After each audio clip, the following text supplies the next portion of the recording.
Le Landerneau horloger frémissait ce matin en apprenant la nouvelle. Le groupe Richemont annonçait le départ de l'un de ses deux directeurs généraux. 4 mois à peine après avoir pris ses fonctions, Georges Kern quitte donc le groupe.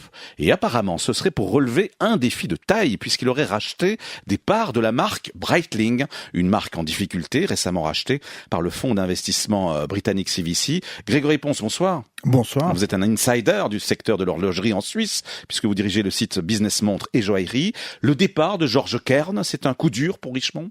Oui, c'est une mauvaise nouvelle, peut-être même une très mauvaise nouvelle pour le groupe Richemont, qui prouve qu'il ne sait pas garder ses cadres de valeur. Et M. Kern est quand même un cadre d'une grande valeur.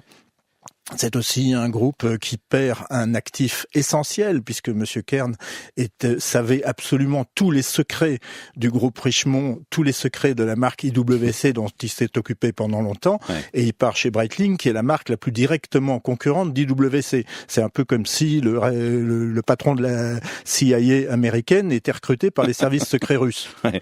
Pour Breitling, donc, en revanche, et pour le fonds CVC, c'est une belle prise, on peut le dire. Alors là, ouais. Oui, c'est une très belle opération. C'est pratiquement la seule carte que le groupe d'investisseurs luxembourgeois et pas britannique CVC pouvait jouer. Ils ont pris ce qu'il y avait de meilleur sur le marché suisse. Ils vont le faire savoir. Mon sentiment, c'est qu'ils vont, dans les 2 ans, mettre Breitling sur le marché, et avec un Georges Kern qui va faire toutes les économies, toutes les réformes de structure et tous les bénéfices qu'on peut espérer, comme il l'a fait chez IWC, ça va ronfler. Je peux vous dire que fini de dormir. Alors Georges Kern a été, on l'a dit, l'artisan du redressement d'IWC. Est-ce que son départ met nécessairement la marque en difficulté ? Pas tout de suite, vous savez, les choses vont lentement dans le Landerneau horloger, mais à terme, oui, la marque a perdu, non seulement IWC, mais toutes les marques du groupe Richemont qui étaient entraînées, dynamisées, boostées, il leur foutait des coups de pied au cul, il faut dire les choses comme elles sont. Tout ça, on en a jusqu'à la fin de l'année avant que ça se restabilise. Oui, mais est-ce qu'on a le droit dans le secteur, visiblement, dans le secteur de l'horlogerie, de passer d'une entreprise à une autre entreprise concurrentielle ? Il n'y a pas de clause de concurrence, de non-concurrence. De non-concurrence. Je dois dire que c'est la grande question que je me pose. Oui. Comment se fait-il que le patron d'une marque puisse passer à l'ennemi, entre guillemets, aussi facilement sans clause de non-concurrence? Les bras m'en tombent, et ça prouve tout simplement que le groupe Richemont a été géré par des bras cassés pendant des années. Ça pose un très grave problème de gouvernance. Ça veut dire que ce groupe aujourd'hui est très fragile, et c'est très dangereux parce que c'est un des piliers de l'horlogerie suisse. Oui, parce qu'effectivement, le groupe emploie 28 000 personnes dans le monde, dont 8 000 en Suisse. Financièrement, il traverse une mauvaise passe, puisque en mai dernier, il avait présenté un bénéfice annuel divisé par 2.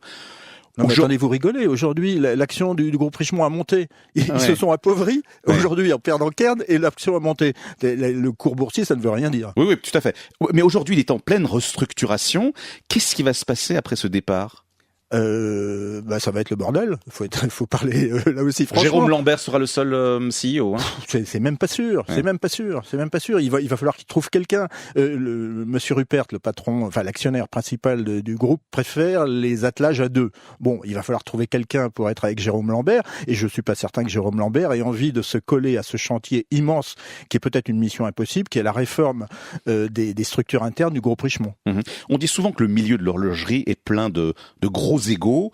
Est-ce que cette direction bicéphale à la tête de Richemont n'est pas vouée à l'échec ? Probablement, mais c'est la méthode que choisit toujours Johan Rupert.